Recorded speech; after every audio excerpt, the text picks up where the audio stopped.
फिर इसके बाद थोड़ी चर्चा आई तो उसमें भी माया के दोष पड़े।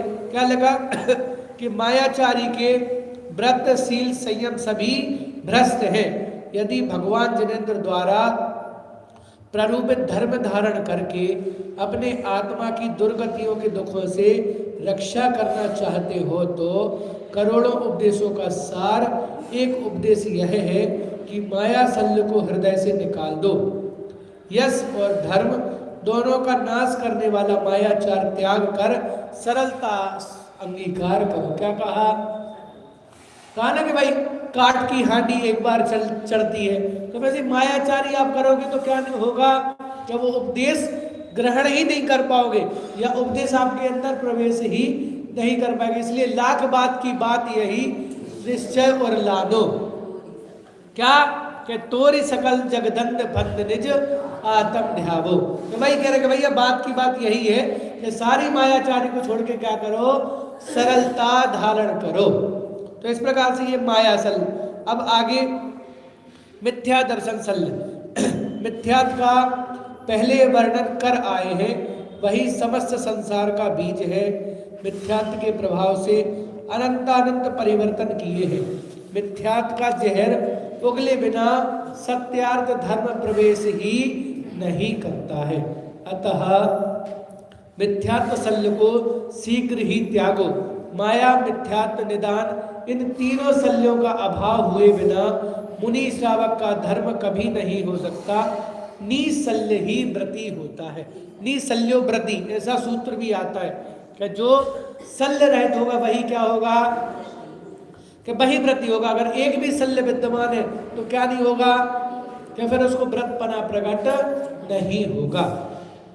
अब आगे कुसंगति त्याग की प्रेरणा कि दुष्ट मनुष्यों का साथ नहीं करो, जिनकी संगति से पाप में गिलानी लगती है, पाप में प्रवृत्ति हो जाती है, उनका संग कभी नहीं करो।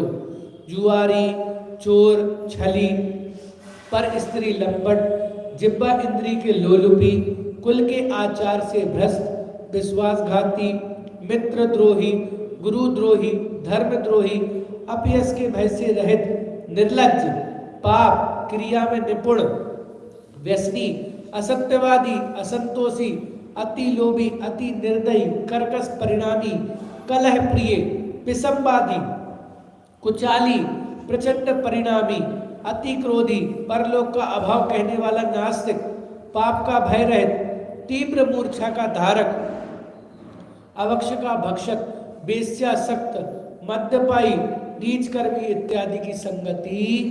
इतने सारे दुष्ट जीव बता दिए। अब इसमें दुनिया का शायद कोई भी ऐसा दुष्ट पुरुष नहीं है जो छूट गया हो। एक पैराग्राफ में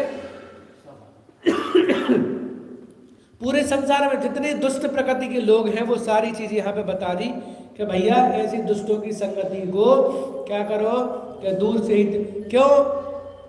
क्योंकि जैसी संगति रहेगी वैसी ही आपकी भी गति या मति हो जाएगी। इसलिए ऐसे लोगों की संगति नहीं करो। यदि श्रावक धर्म की रक्षा करना चाहते हो, अपना हित करना चाहते हो, तो कुसंग को अग्नि के समान, विष के समान दुखदायी जानकर दूर से ही छोड़ दो। जैसे का संसर्ग करोगे उससे ही प्रीति हो जाएगी। जिसमें प्रीति हो जाएगी उसका ही विश्वास होगा। विश्वास हो जाने पर उस जैसा बनने का भाव होता है। इसलिए जैसी संगति करोगे वैसे हो जाओगे। अब जब अचेतन मिट्टी का भी संसर्ग से सुगंधमय या दुर्गंधमय हो जाती है, तब चैतन्य मनुष्य संगति से दूसरों के गुण रूप या दुर्गुण रूप कैसे नहीं परिणमेगा। क्या बताया यहाँ?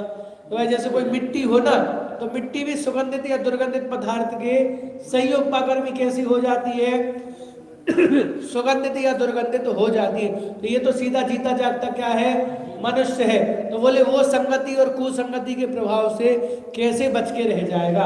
अर्थात उसके भी क्या होगा कि उसके भी संगति रहेगी तो सुगुण प्रकट होंगे और कुसंगति रहेगी तो कुगुण प्रकट होंगे। इसलिए क्या करें कि बाकी सारी चीजों को छोड़ के क्या करें कि कुसंगति का त्याग करें और सुसंगति का धारण करें। अभी इतनी चर्चा हुई, शेष चर्चा आगे। ओम नमः सिद्धेभ्यः।